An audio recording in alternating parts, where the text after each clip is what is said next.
its core, John Hughes' 1985 teen classic is a film about stereotypes and identities. It follows the story of 5 very different teens, or so we think, who must spend a day in detention together. The script reads very much like a play, and there's no action, no extravagant special effects, not even a change of location. For pretty much the entirety of the movie, all we see are 6 characters, Principal Vernon and the students. That's it. They just spend a few hours in school on a Saturday and talk. That is the magic of good dialogue in film. Questions? Yeah, I got a question. Does Barry Manilow know that you raid his wardrobe? Give you the answer to that question, Mr. Bender, next Saturday. Don't mess with the bull, young man. You'll get the horns. Going back to the idea of The Breakfast Club being a play, I always saw the film in 2 acts.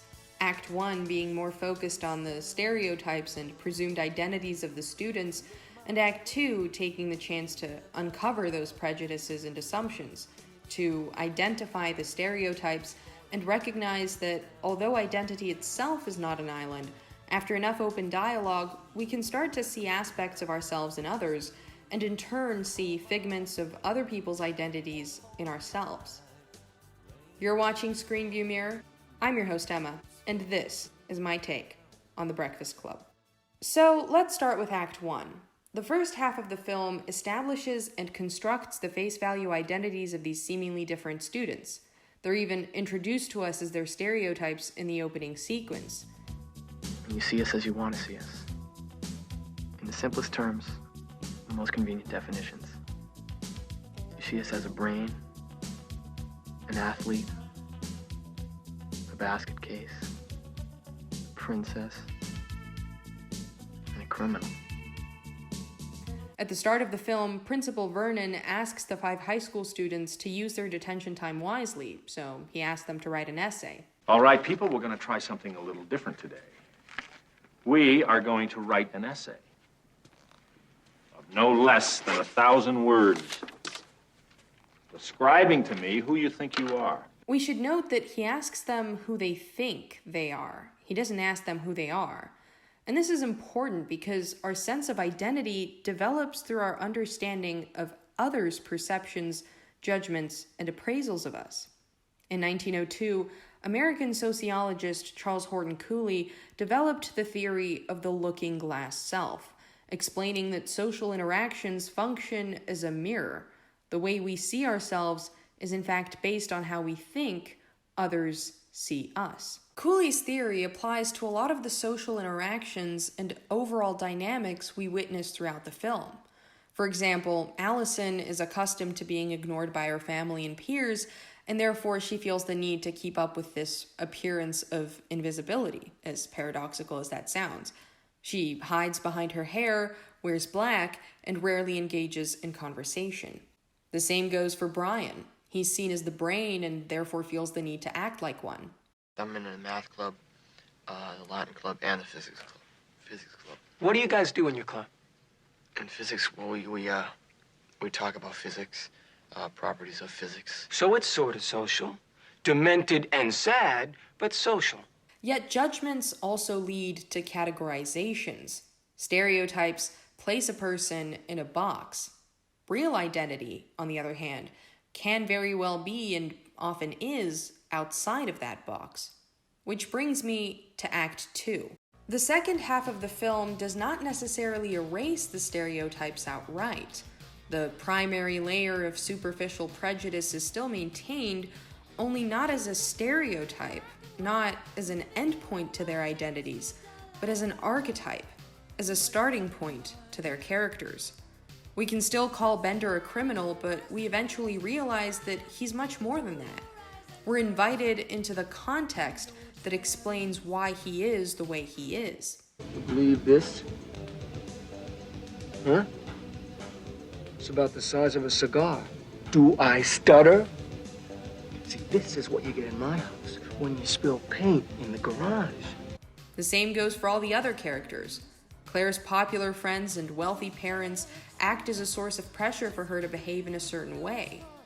I hate it. I hate having to go along with everything my friends say. Then why do you do it?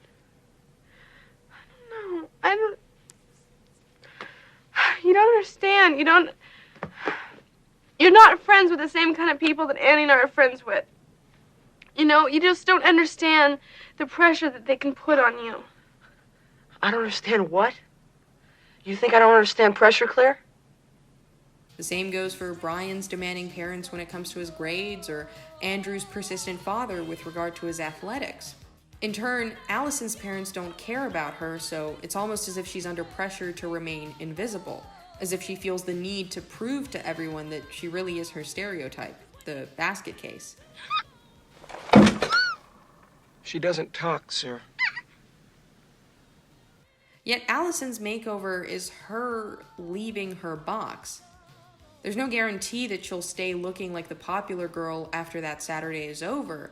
She'll probably become disillusioned with that and revert to her previous manner of being, but that's important because it's only after trying new things and exhausting the limits of what you're able to achieve that you realize your identity and understand who you are.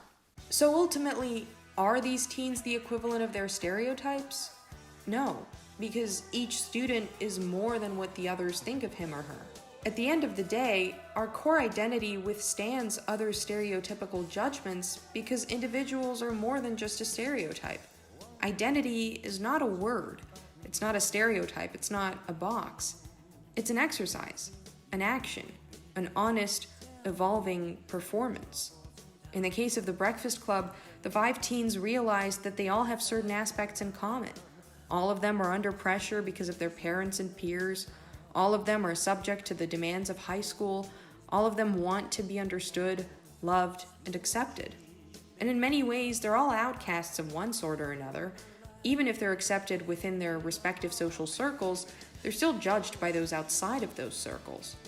Over the course of the film, we realize that they're all just subjects of their own environments, and they simply want to be recognized for who they are, or even discover who they are in the first place and come to terms with their identities. And it's worth saying that none of this would have been possible had they not gone out of their boxes by engaging in meaningful conversation. The dialogue really drives the story of the Breakfast Club and shows us that good intentions, combined with open conversation, can often cure misunderstandings and help us see beyond the stereotypes we impose on others. Let me just finish by saying that the Breakfast Club gets some criticism these days for not being diverse enough. And to the people that give it such a criticism, I have 2 things to say. First, please don't judge yesterday's content by today's standards. And second, the themes the Breakfast Club explores transcend things like skin color or sexual orientation. Most of us have had some sort of high school experience in which stereotypes and identity played an important role. Over the years, the Breakfast Club has grown to have its own unique, yet somehow also universally applicable cinematic identity. And that's what makes this movie so great. Oh, and the iconic soundtrack.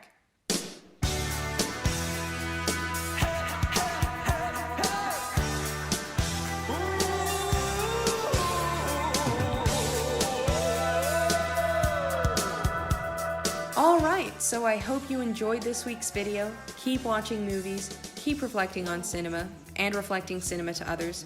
And stay tuned, or should I say, don't you forget about me, because I'll see you next week. This was Screenview Mirror.